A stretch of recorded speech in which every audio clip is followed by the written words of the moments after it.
오늘 설교는 시 한 편 먼저 읽어드리고 시작하려고 합니다. 이승하라는 시인의 늙은 어머니의 발톱을 깎아드리며 라는 시입니다. 작은 발을 쥐고 발톱 깎아드린다. 75해 전에 불었던 된 바람은 내 어머니의 첫 울음소리 기억하리라. 이웃집에서도 들었다는 뜨거운 울음소리. 이 발로 아장아장 걸음마를 한 적이 있었단 말인가? 이 발로 폴짝폴짝 고무줄놀이를 한 적이 있었단 말인가? 뼈마디를 덮은 살가죽, 쪼글쪼글하기가 가뭄 못자리 같다. 굳은 살이 덮인 발바닥, 딱딱하기가 거북이 등 같다. 발톱 깎을 힘이 없는 늙은 어머니의 발톱을 깎아드린다. 가만히 계셔요 어머니, 잘못하면 다쳐요. 어느 날부터 말을 잃어버린 어머니, 고개를 끄덕이다 내 머리카락을 만진다. 나 역시 말을 잃고 가만히 있으니 한쪽 팔로 내 머리를 감싸 안는다. 맞닿은 창문이 온몸 흔들며 몸부림치는 날, 어머니에게 안기어 75대 동안의 된바람 소리 듣는다. 여러분, 이 시 읽으시면 여러분 혹시 어머님 생각나십니까? 이런 글이 마음에 와닿는 이유는 우리 모두에게 부모님, 특별히 어머니에 대한 공통된 정서가, 추억이 남아있기 때문일 겁니다. 인생의 시간이 쌓여서 우리가 나이가 들어가고 세상살이에 치이면서 삶의 경험이 쌓여가고 우리도 부모의 처지에 이르러 보면 그때서야 비로소 보이는 부모의 마음이 있습니다. 이 시가 말하는 것처럼 우리는 부모의 삶, 그분의 내면에 들어가서 그의 삶에 불어왔을 맞닿은 창문이 온몸 흔들며 몸부림치게 한 그 된바람 소리, 우리 부모님의 삶에 불어왔던 그 된바람 소리를 혹시 들어보신 적이 있으십니까? 우리는 누구나 성장 과정에서 가족들, 특별히 부모님과의 관계에서 경험한 좋지 않은 기억들이 몇 가지는 다 있을 겁니다. 어른이 되고 난 뒤에도 아물지 않아서 가슴 한켠에 묻어둔 아픔들이 있을 수 있습니다. 그리고 이러한 경험들과 기억들은 이 땅을 살아가는 우리 평생의 정서에 큰 영향을 미칩니다. 사람들은 누구나 성장 과정에서 부모에 대하여 가지는 이미지 혹은 인식의 변천 과정을 겪는다고 합니다. 발달 심리학이나 가족학 분야에서는 이에 대하여 부모상의 발달적 변화라는 주제로 오랫동안 연구되어 왔는데, 지금까지 정리된 바로는 크게 분류하면 3가지, 좀 더 세분하면 5가지의 단계로 인식의 변화를 겪는다고 합니다. 일일이 설명드리기보다 같이 한번 읽어보면 좋을 것 같은데요. 우리가 유아기 때에 또는 초기 아동기 때에 부모에 대한 이미지, 그리고 거기에 대한 자녀의 심리적 상태가 이러하다고 합니다. 화면을 보시면서 연달아 한번 읽어보도록 하겠습니다.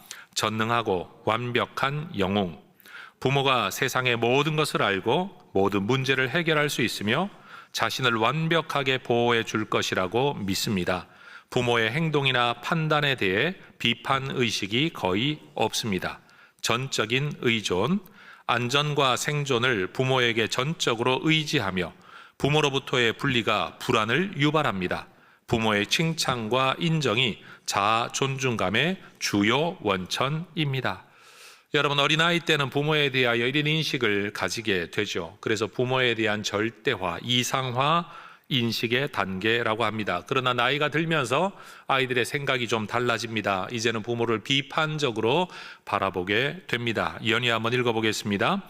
평범하고 결함 있는 인간, 부모도 실수하고 다른 부모보다 뒤떨어지거나 자신을 이해하지 못하는 존재임을 깨닫습니다. 탈이상화가 일어나며 부모에 대한 비판과 반항이 강해집니다. 자녀의 상태는요, 자아 정체감 형성 시작. 부모의 가치관과 권위에서 벗어나 독립적인 정체성을 찾으려고 시도하며 또래 집단의 가치관을 부모보다 중요하게 여깁니다. 자, 청소년 후기에 들어서면 흔히 사춘기라고 말할 수 있는 기간입니다. 어떠한지 한번 읽어보겠습니다. 억압적이고 구시대적인 존재, 부모의 간섭이나 제한을 독립을 방해하는 요소로 인식하며 강하게 저항합니다. 자신과 부모 간의 가치관 차이를 극명하게 느끼고 부모의 삶의 방식 자체를 비판하기도 합니다. 자녀의 상태는요, 갈등과 독립 추구, 심리적 독립을 위해 부모와 거리를 두려고 하며 부모에게서 정서적으로 벗어나려는 노력을 가장 활발하게 합니다. 그러나 성인이 되고 나면 부모에 대한 관점이 조금 달라집니다. 성인 초기, 우리가 흔히 청년이라고 말하는 때, 이제 막 30, 40대에 되는 때 어떤지 한번 읽어보도록 하겠습니다. 조건적 수용과 이해, 부모의 삶이 당시의 환경, 능력, 한계 속에서 최선을 다한 결과임을 인정합니다.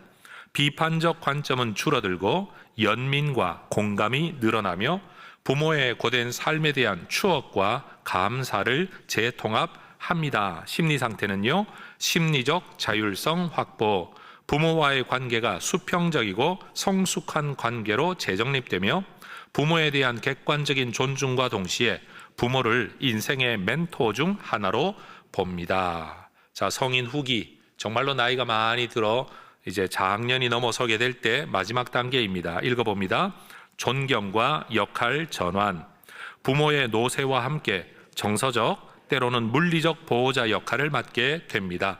부모의 인생 전체를 존경하며 부모의 고난을 이겨낸 힘을 자신의 삶을 지탱하는 교훈과 힘으로 삼게 됩니다. 심리적 상태는요, 화해와 책임감, 부모와의 관계에서 남은 갈등을 해소하고 정서적 친밀감을 형성하려 하며 부모를 부양하고 돌보는 책임감을 깊이 느낍니다. 설명드린 바와 같이 여러분, 자녀는 성장하면서 부모에 대한 이런 인식과 이해의 단계의 변화를 겪게 됩니다. 또 반대로 우리의 자녀들은 지금 우리를 바라보며 어떤 단계에 와 있는지를 한번 생각해 보셔도 좋을 것 같습니다. 여러분은 지금 부모님을 어떤 단계 수준으로 대하고 계십니까? 아직도 성인, 그것도 장년이 넘어섰음에도 불구하고 아직도 부모에 대하여 뭐라고 말할 수 없는 비판의 단계에 머물러 계시지는 않습니까? 부모님이 내게 준 어떤 아픔 또는 좋지 않은 경험들 분명히 있을 수 있습니다.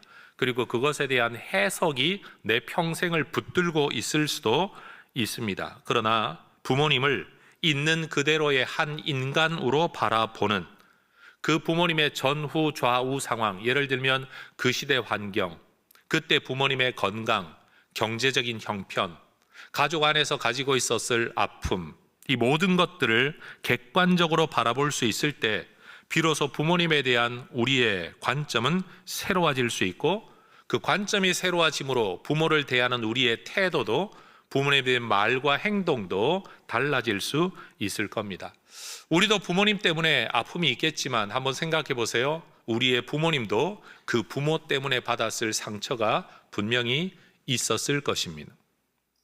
내게 대하는 우리의 부모의 태도가 마음에 들지 않는다면 아마 우리의 부모님도 그 부모로 인한 뭔가 상처로 인한 왜곡, 인격의 왜곡이 있었을 수도 있다는 생각이 우리에게 필요한 겁니다. 여러분, 수십 년 품어온 생각이, 감정이 마음 한번 먹는다고 쉽게 달라지지는 않을 겁니다. 그러나 아직도 내가 적절한 단계로 우리 부모님을 내 삶 안에, 생각 안에 담아내고 풀어내고 있지 못하다고 한다면 이번 명절 기간이 이 문제에 대해서 한번 깊이 생각해 보는 기회가 되실 수 있기를 축복합니다.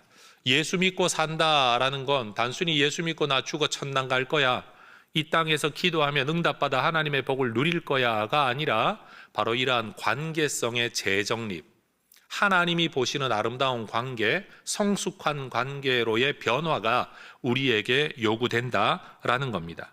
오늘 제가 이렇게 부모님, 그리고 그 부모님에 대한 이해의 변화, 생각의 변화가 태도와 행동의 변화로까지 이어져야 된다라고 서론에서 언급하는 이유는, 오늘 본문에서 베드로가 우리가 하나님을 아버지라고 부를 때 그 아버지 하나님 앞에서 이 땅의 삶을 우리가 어떻게 살아가야 하는가를 본문에서 이야기하고 있기 때문입니다. 베드로의 이 이야기는 강압적이고 의무적인 종교적 실천에 대한 명령이 아닙니다. 하나님에 대한, 그분이 아버지라고 한다면 그 아버지에 대한 올바른 인식에서 나오는 하나님에 대한 바른 이해, 바른 관계성, 그리고 그 바른 관계성 속에서 나는 어떻게 살아가야 하는가에 대한 나의 삶의 문제까지 포함하고 있기 때문입니다. 제가 늘 강조하지만 여러분 따라하십시다. 믿음은 관계입니다. 다시요. 믿음은 관계입니다. 믿음을 종교로 해석하지 말고 의무로 해석하지 말고 관계성과 관계성에서 나오는 태도에서 비롯된 행동들로 설명을 해야만 합니다. 하나님을 믿는다라는 것은 하나님과 바른 관계를 맺는 것, 하나님과 바른 관계를 맺으면서 나 자신과 이웃과 세상과 타인들과 여러분 바른 관계를 맺는 것, 그리고 그 바른 관계성, 다시 말해 하나님이 기뻐하시는 생명의 관계성 안에서 살아가는 것, 그것이 바로 신앙이고 믿음이다라는 걸 우리는 잘 이해해야 합니다. 오늘 본문에서 베드로의 핵심적인 권면은 17절이 말하고 있습니다. 너희가 나그네로 있을 때를 두려움으로 지내라. 지내라라는 말은 한 번 행동하라는 뜻이 아닙니다. 행동이 반복되어 습성이 되어지는 삶의 모습을 지켜가라. 무엇으로? 두려움으로. 그런데 그리스도인들에게 이 평생 두려움을 품고 살아가라라는 말이 어쩐지 좀 어색하고 적절치 않아 보입니다. 그러나 우리가 평생 품고 살아야 할 두려움이라는 것은 안전의 위협, 생존의 위협 또는 무서워함, 염려, 의심과 같은 그런 두려움을 말하는 게 아닙니다. 이 두려움은 하나님에 대한 경외심, 하나님에 대한 존중감, 하나님과 동행하며 하나님을 기쁘시게 하려는 선한 소원 안에서 자발적으로 하나님의 뜻을 따라 살아가려는 자기 삶의 어떤 태도, 근신의 모습을 지칭하는 단어입니다. 여러분, 인간임을 자각하고 인간답게 살아가려는 사람이 자기 관리하는 것처럼 내가 신앙인임을 자각하고 하나님의 자녀임을 자각하고 하나님의 자녀답게 살아가려는 일체의 태도를 일컬어 성경은 지금 두려움이라는 말로 표현하고 있는 겁니다. 여러분, 성경에서는 우리가 이 땅의 삶을 사는 동안 하나님에 대한 이런 두려움, 다른 말로 하면 경외심을 가지고 살아갈 것을 반복적으로 요구합니다. 신명기 8장의 말씀을 보면 하나님은 모세를 통해 이스라엘 백성들에게 여호와를 경외하며 살아갈 것을 요구하셨습니다. 신약에서는 사도 바울도 빌립보서 2장에서 우리의 완전한 구원이 이루어질 때까지, 다시 말해 이 땅의 삶을 사는 동안 두렵고 떨림으로 그 구원이 이루어지기까지 삶을 살아가라라고 말씀합니다. 따라하십시다. 두렵고 떨림으로. 한 번 더요. 두렵고 떨림으로.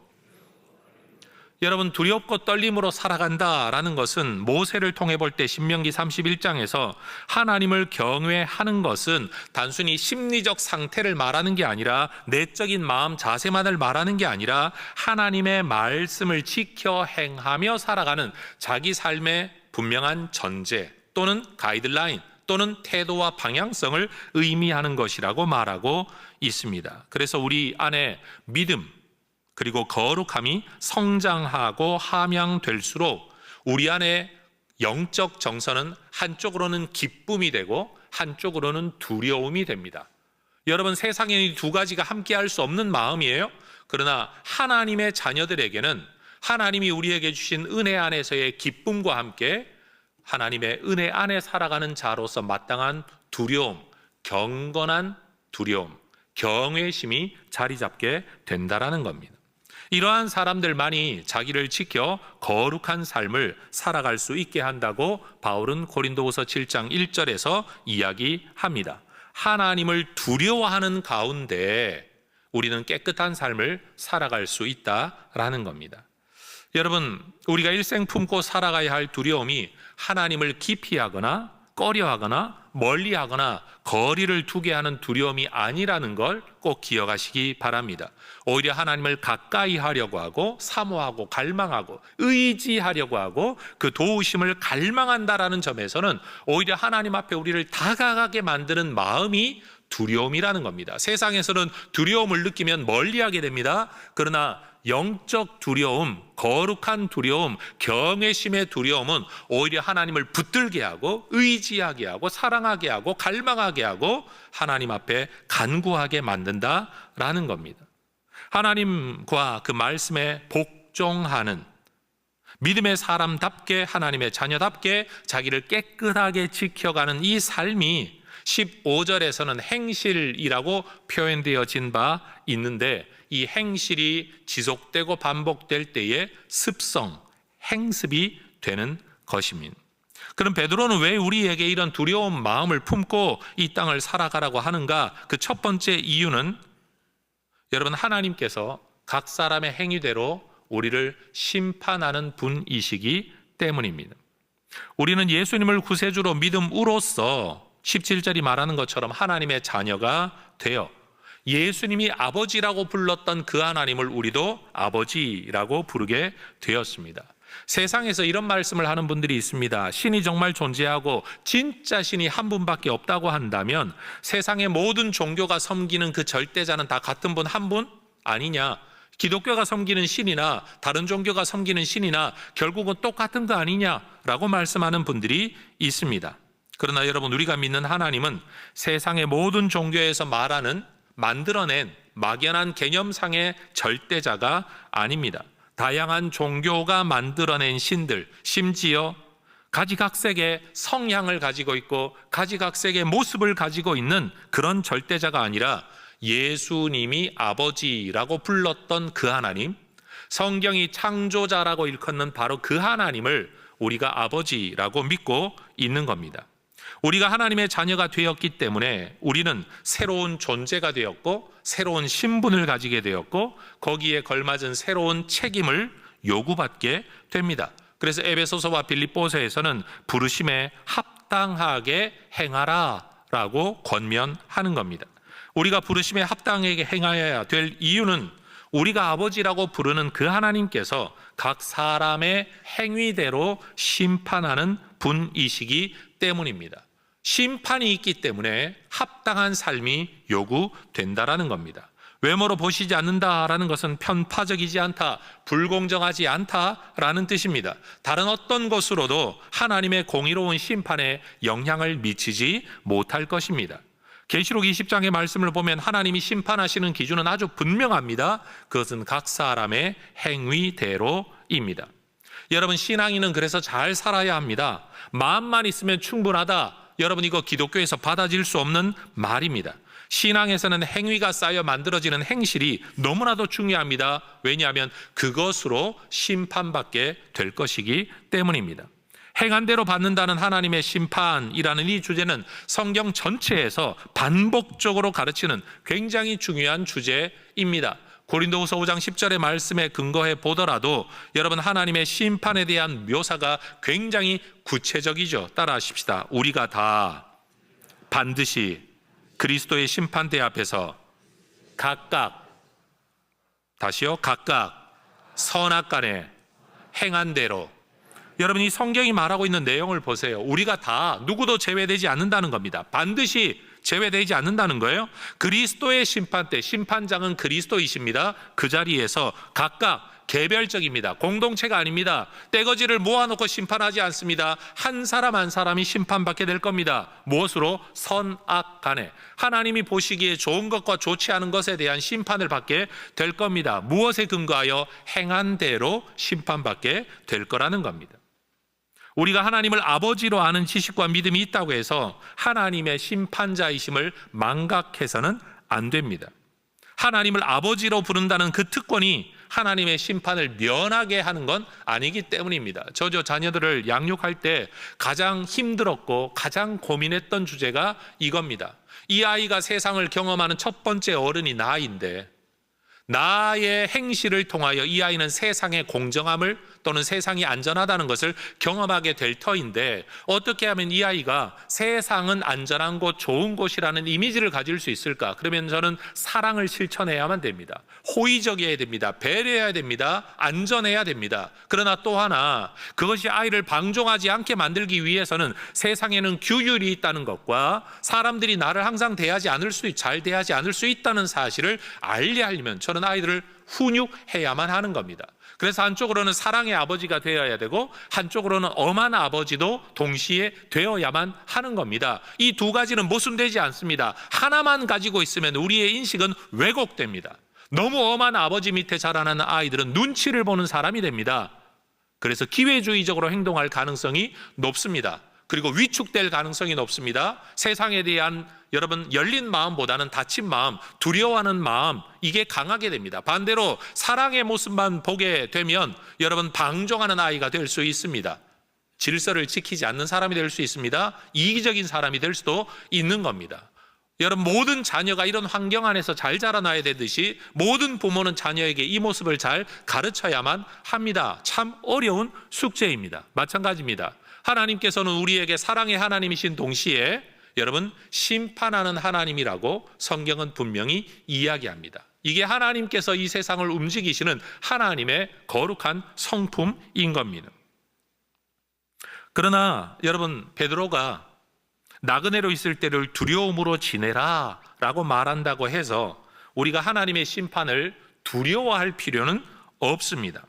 왜냐하면 참된 믿음 안에서 하나님을 아버지라고 부르는 사람이라면 그 아버지와 바른 관계를 맺고 바른 태도를 가지고 이 땅을 살아간다면 종국에는 그 심판대 앞에서도 여러분 의인이라 칭함받고 상을 받게 될 것이기 때문입니다.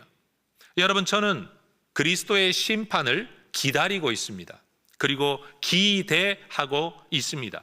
요한계시록의 말씀을 보면 그리스도의 심판대 앞에는 두 종류의 책이 있다라고 말합니다. 첫 번째는 생명책입니다.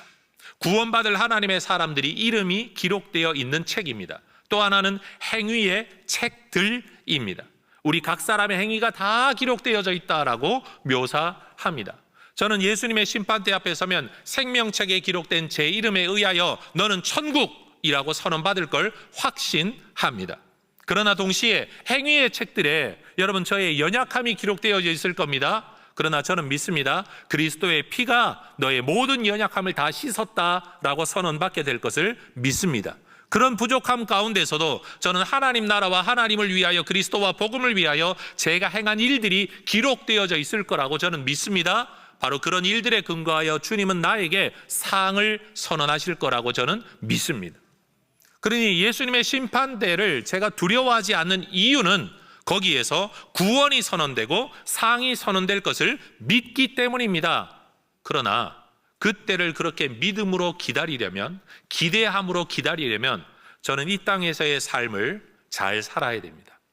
그때까지 믿음을 붙들어야 됩니다. 그때까지 충성하며 살아야 됩니다. 그때까지 하나님 기뻐하는 삶을 살아야 됩니다. 이런 삶을 살아가는 태도를 베드로가 지금 두려움이라는 말로 표현하고 있다라는 겁니다. 겁내는 두려움이 아니라는 거예요. 근신하며 자기를 지켜가며 자기를 관리하며 믿음 아래 살기 위하여 몸부림치며 하나님 붙들고 살아가는 하나님 사랑의 삶을 묘사하고 있는 겁니다.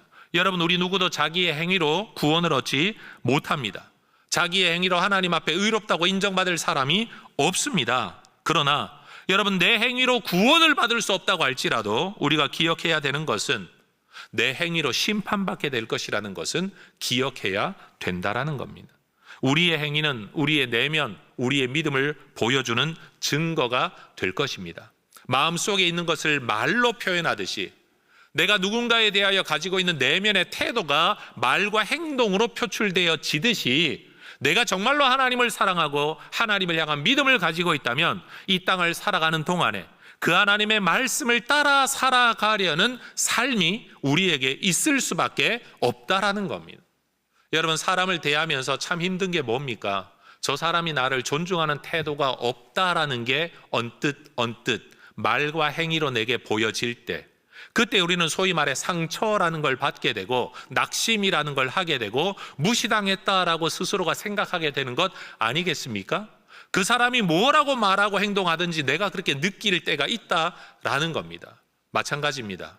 여러분, 우리의 삶도 우리의 행실을 통하여 주님께 보여집니다. 주님께 드러나게 됩니다. 내가 하나님을 얼마나 존중하는지, 내가 얼마나 하나님을 사랑하는지가 내 기도의 고백 한마디로, 찬송의 한 소절로, 여러분 순종의 삶의 모습으로 이 땅에서 드러날 수밖에 없다라는 겁니다. 숨길 수 없습니다. 속마음은 드러나게 되어 있습니다. 어떻게든 드러나게 되어 있습니다. 그래서 예수님께서도 우리에게 열매로 그 나무를 안다라고 말씀하신 겁니다. 나무가 아무리 다른 나무인 것처럼 속여도 열매 맺는 걸 보면 그 나무가 어떤 나무인지 알게 된다라는 겁니다.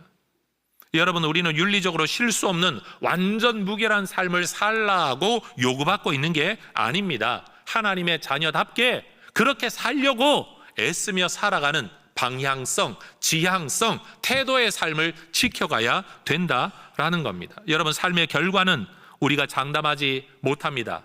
우리는 잠재적인 시한폭탄들입니다.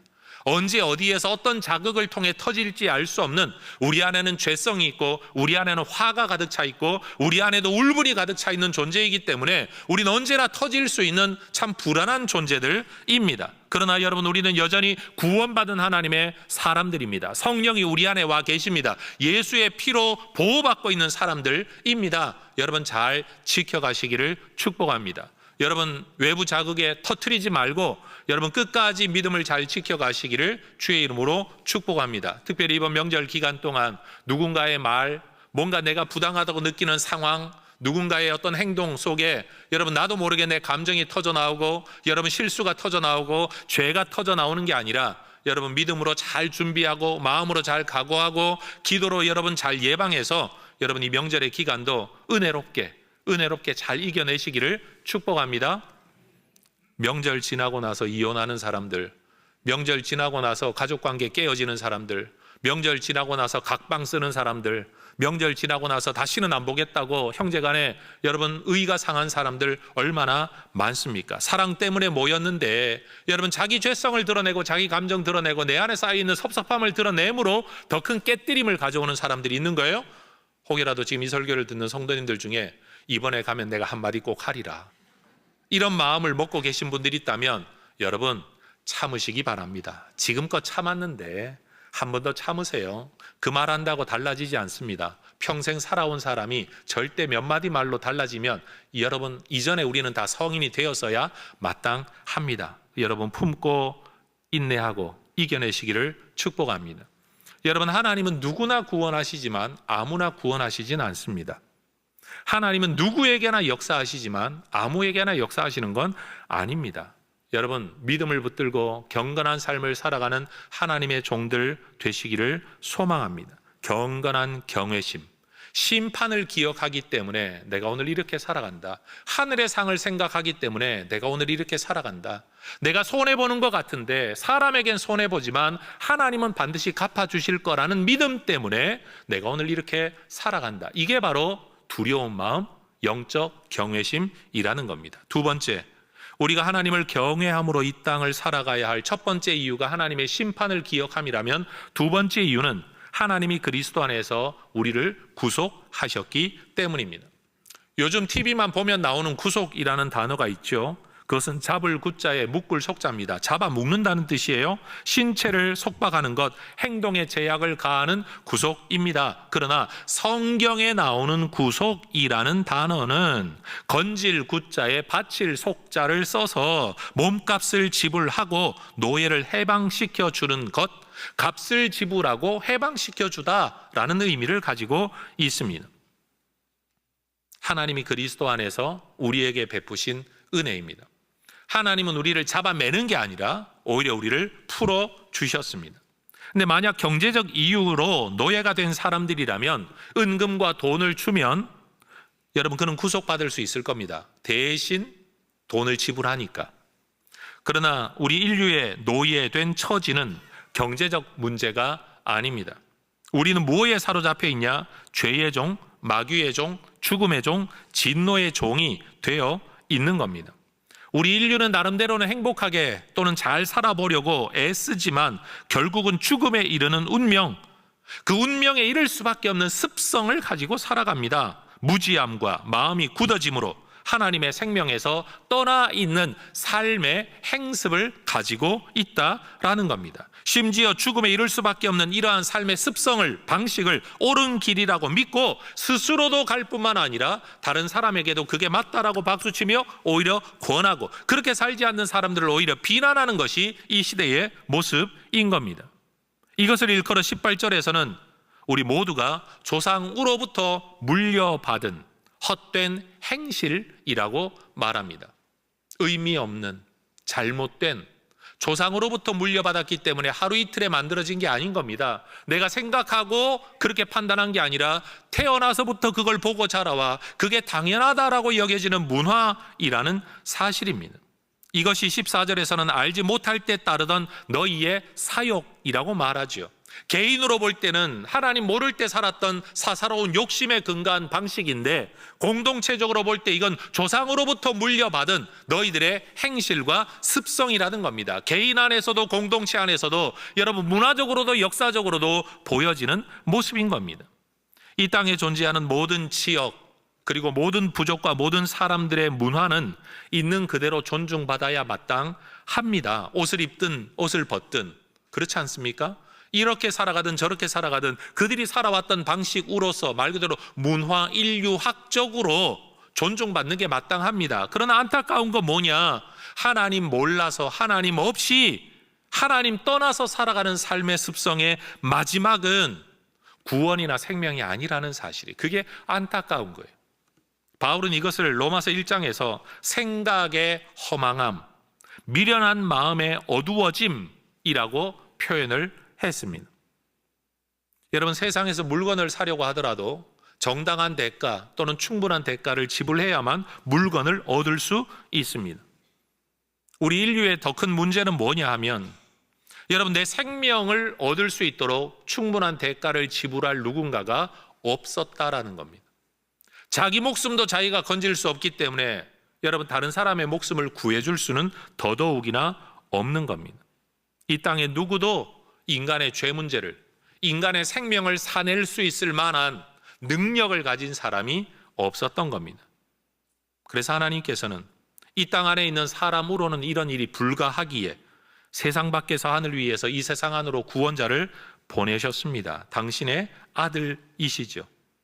하나님은 당신의 아들을 흠없고 점 없는 어린 양, 어린 양이라는 비유, 상징은 구약 성경 전체에서 죽어 마땅하고 처벌받아 마땅한 죄인이 이 죄를 용서받기 위하여 대신 죽였던 희생제사 제도에서 비롯된 표현인 거죠.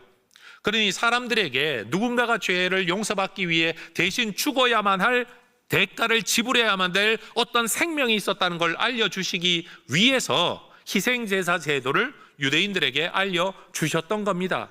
그리고 인류 모두에게 이런 일을 행하시기 위해 그 어린 양과 같은 분으로 예수님이 오셨다 말씀하시는 거예요. 그래서 마가복음 10장 45절에서도 예수님은 많은 사람의 대속물로 자기를 주려고 인자가 이 땅에 오셨다라고 말씀하는 겁니다.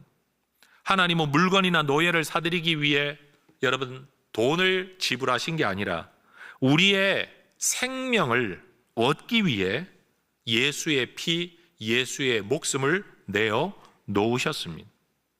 그래서 18절과 19절은 분명히 말하죠.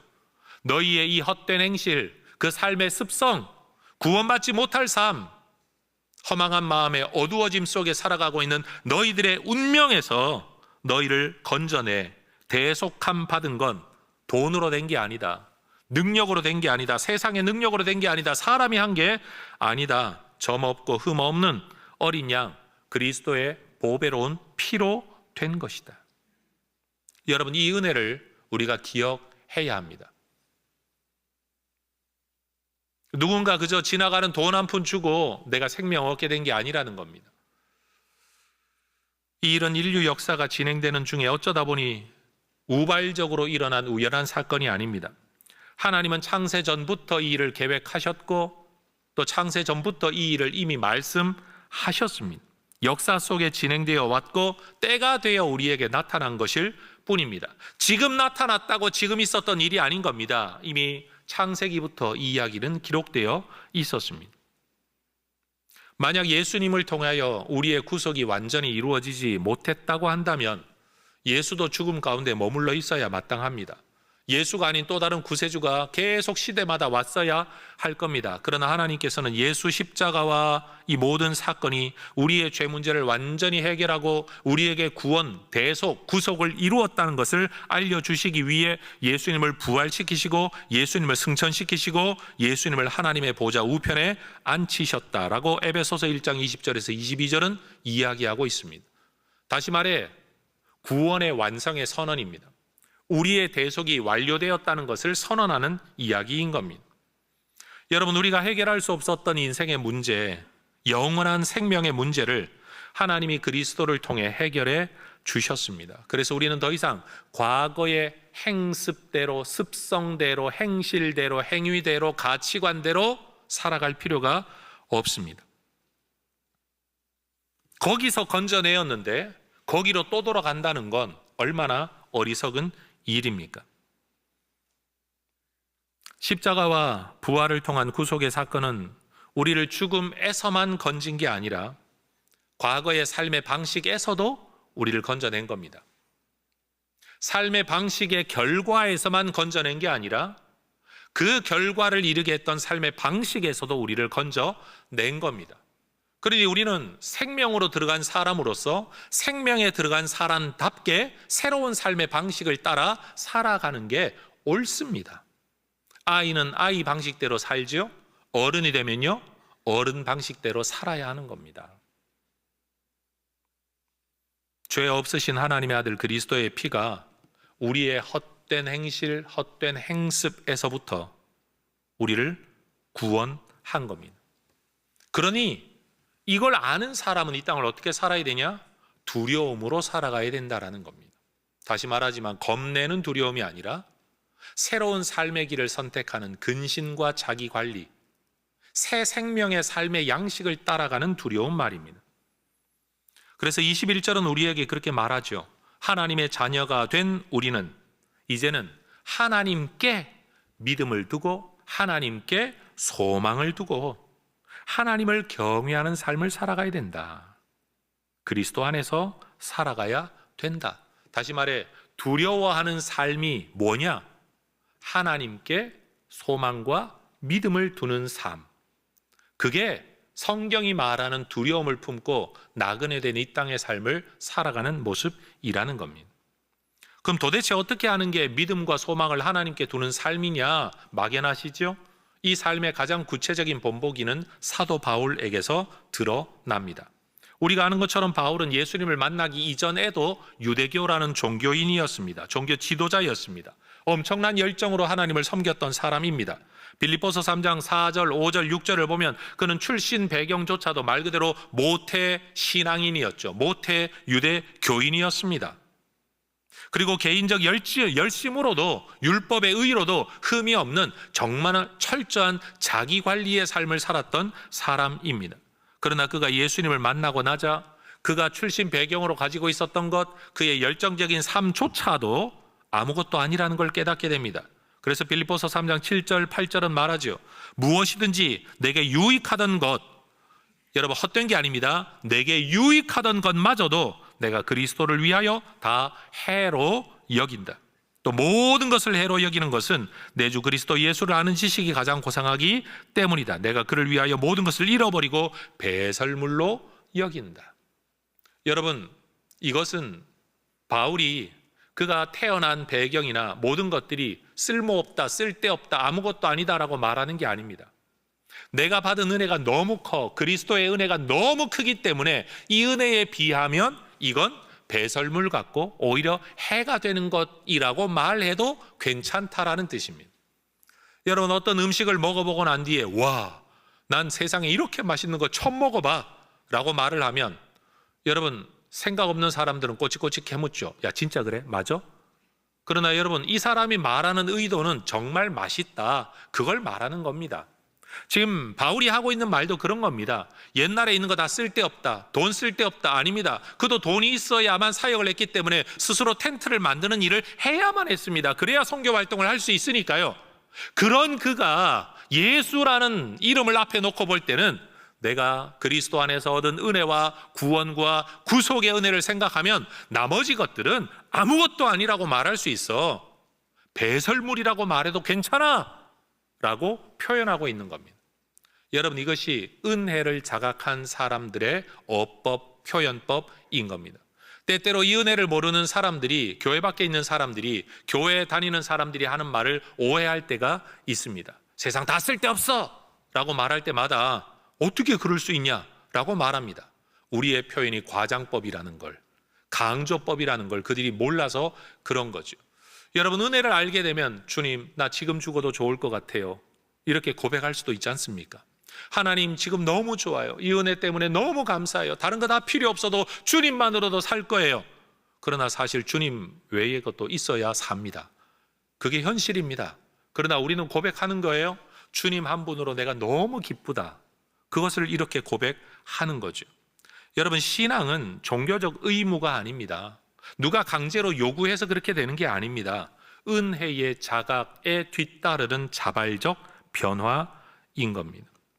여러분, 사도 바울은 가치관이 변했습니다. 빌립보서 3장 8절과 9절을 보면 그리스도를 얻고 그리스도 안에서 발견되는 사람이 되기 위해서 나머지 것들은 다 아무것도 아니라고. 왜?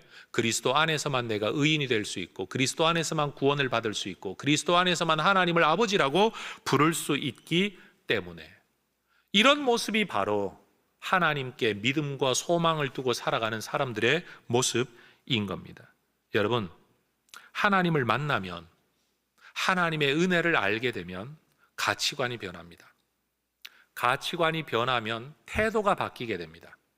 태도가 바뀌면 말과 행동도 바뀌게 됩니다. 관계성이 새로워지게 되는 겁니다.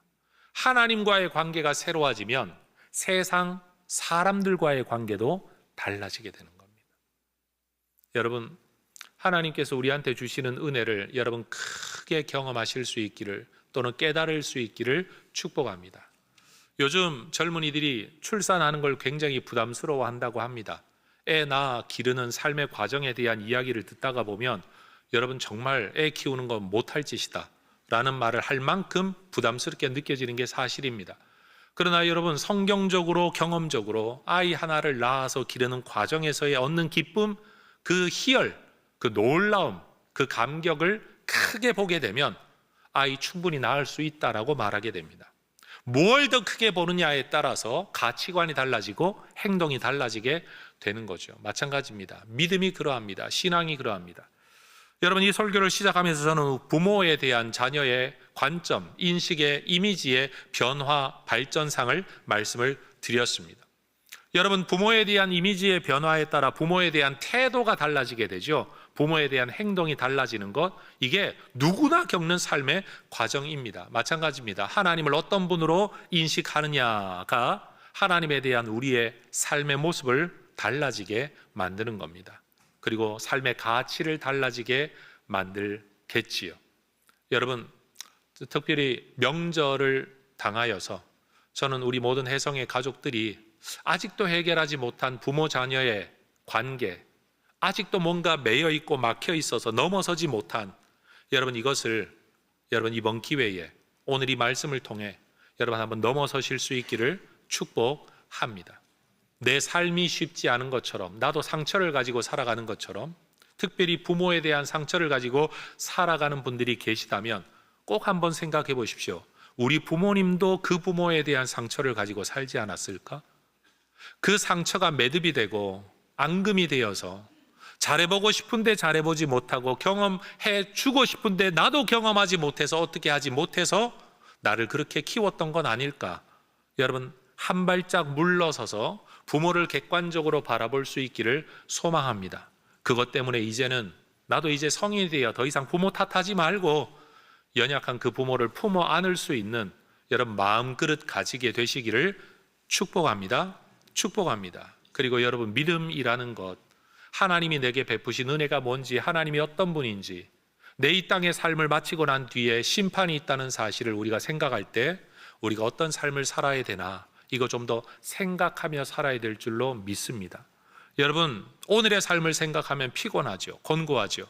교회 생활 좀 오래 한 분들에게 나타나는 전형적인, 아주 전형적인 특징 가운데 하나가 뭔가 하면 피곤함을 느낀다라는 겁니다. 교회 생활에 대한 피로입니다. 피로 누적이에요. 해야 되는 줄은 아는데 너무 힘든 거예요. 해야 되는 줄 아는데 필요한 거예요. 해야 되는 줄 아는데 귀찮다라고 느껴질 때가 있는 거예요. 그때는 언제이냐? 은혜가 떨어질 때입니다. 그 은혜는 뭐냐? 이것을 값있게 여기고 이것이 내게 유익한 것이고 이것이 내게 상의된다라는 관점을 잃어버리면 오늘 당장 힘들다는 생각만 내 눈에 보이게 되니까 내 생각이 달라지고 태도가 달라지고 말이 달라지고 행동이 달라지게 되는 거죠. 여러분, 그건 여러분들만 그런 게 아닙니다. 목사들도 은혜가 떨어지면 입에서 이런 말 나옵니다. 목회 더러워서 못해 먹겠다. 처음 내가 구원받았을 때 감격, 주의 종으로 부름받았을 때 감격은 눈물을 흘리며 기도했는데, 여러분, 이 삶을 살면서 그 은혜를 까먹기 시작하면 힘들다, 어렵다 라는 생각만 내 안에 들게 되는 거죠. 누구나 그런 겁니다. 전 우리 모두가 사도 바울의 관점을 지켜갈 수 있으면 좋겠습니다. 하나님께 믿음을 두고 하나님께 소망을 둔 자, 그래서 세상에 유익했던 것들조차도 배설물로 여길 수 있어, 나 해로 여길 수 있어. 왜? 그리스도 안에서 내가 발견되는 게 최고니까. 여러분, 이런 믿음의 관점을 우리가 유지할 수 있으면 참 좋겠습니다. 베드로는 오늘 바로 그것을 우리에게 권면하고 있는 겁니다. 그리스도가 심판주로 오실 걸 꼭 기억하고 살아라. 그리고 너희가 받은 은혜를 기억하고 살아라. 마지막 날 주어질 상을 기억하고 오늘을 살아라. 지금 너희는 뜨내기 나그네이지만 이 땅의 삶이 참 공고하고 근심할 수밖에 없는 상황이지만 현실만 바라보고 살지 마라. 땅만 바라보고 살지 마라. 하늘을 바라봐라. 위를 바라봐라. 하나님의 약속을 바라봐라. 다시 오실 주님을 바라봐라. 하나님이 베풀어 주실 상을 바라봐라. 그리고 이 땅의 삶을 이겨내라. 권면하는 겁니다. 여러분, 남은 이 땅의 삶을 하나님을 경외함으로 살아가실 수 있기를 축복합니다. 자기 삶을 잘 지켜가실 수 있기를 또한 축복합니다. 그리고 이것이 억지로 힘든 삶을 여러분 근근히 버텨내는 삶이 아니라 사도 바울처럼 노래하고 찬양하며 기뻐하며 살아가는 삶이 또한 되실 수 있기를 축복합니다. 받은 은혜를 기억하고 주실 은혜를 기억하고 바라보고 여러분 하나님께 믿음과 소망을 둔 삶, 곧 하나님을 두려워하며 살아가는 삶 살아가시기를 축복합니다. 기도하겠습니다.